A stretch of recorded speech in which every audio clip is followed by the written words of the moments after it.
Hey everyone, last week I released a video discussing how Star Trek has handled the subject of PTSD, specifically through the characters of Captain Picard and Hugh Culber. However, one of the reasons I wanted to do the video in the first place was to touch upon how Culber being a gay man and dealing with PTSD actually uniquely reflects an LGBTQ experience. However, as I wrote the video, I found it was becoming more of a focus on understanding and discussing PTSD through Star Trek. And as a result, while I wrote a section that touched on the topic of how PTSD affects the queer community, it honestly felt like a distraction from the main point of the video, namely the discussion of PTSD and its symptoms. So while I still want to do another video on this subject of PTSD in the queer community, I at least wanted to share with you the deleted section of that video. And if you haven't seen the full initial video yet, go check it out. I'm really rather proud of it. But until next time, thank you for watching, and I hope you enjoyed this deleted section. So before I end the video, I want to do a short epilogue for this discussion, as it would also be remiss, given the LGBTQ bent of this channel, if I didn't at least briefly touch upon how Hugh Culber being a gay man actually lends his storyline greater depth. For the LGBT community, trauma and violence are not uncommon. Hate crimes have jumped 17% in the last few years, and there have also been a growing epidemic of murdered trans people, specifically trans people of color. That's not to mention even the long history of discrimination and violence and bigotry directed at the LGBTQ community throughout the entirety of history. As a result, the National Alliance of Mental Health has found that LGBTQ people are disproportionately impacted by depression and post-traumatic stress disorder.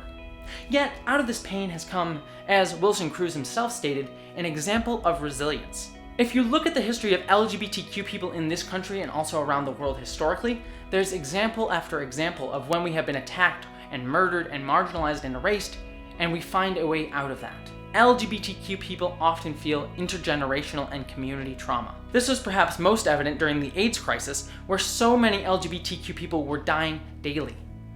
Many in the community were ignored, treated terribly by the United States government, and also had to watch their friends die around them. This led to the community experiencing trauma together, but also building a sense of healing together. And as a community, they took that trauma and used it to help them redefine themselves, to create a new relationship to how they understood themselves as a queer community. Those who became a part of the LGBT community later learn and feel the fear, pain, and trauma from those who had come before. I, as a trans woman, certainly have felt that to a certain extent, and without trying to claim that pain as my own, do see how other LGBTQ people feel today and were treated before, and have had to incorporate that into my sense of being in that community. Again, as Wilson Cruz himself put it, we found our allies and we found our strength in each other and the people who love us, in order to survive something that was giving us every indication was going to decimate and kill us off. I do think about Culber in terms of that as well. That he had been killed and mourned and people were ready to move on, and he found a way of finding himself with another chance. All this is not something solely unique to the queer community, however, as you can see similar forms of community and intergenerational trauma in many others, such as the Jewish community. Like I said, I want to do a whole video on intergenerational and community trauma, so I'll leave the discussion here for now.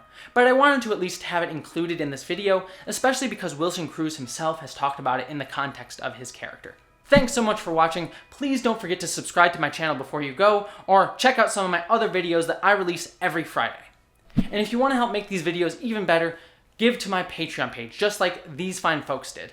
I can't thank all of you enough for helping me pay the rent and improving the quality of these videos. And special thanks to my commander level and above Patreons, Stephen Schuhart, Michael McGee, Maggie Evans, Lal Lindley, Wellington Marcus, Munir Amlani, and BBD. Thank you so much. It honestly really means the world to me, and the fact that you guys gave at this level, it honestly shocks me and humbles me, and just thank you so much to you and to all my other Patreons. But as always, regardless of if you subscribe or give to my Patreon, I hope all of you live long and prosper.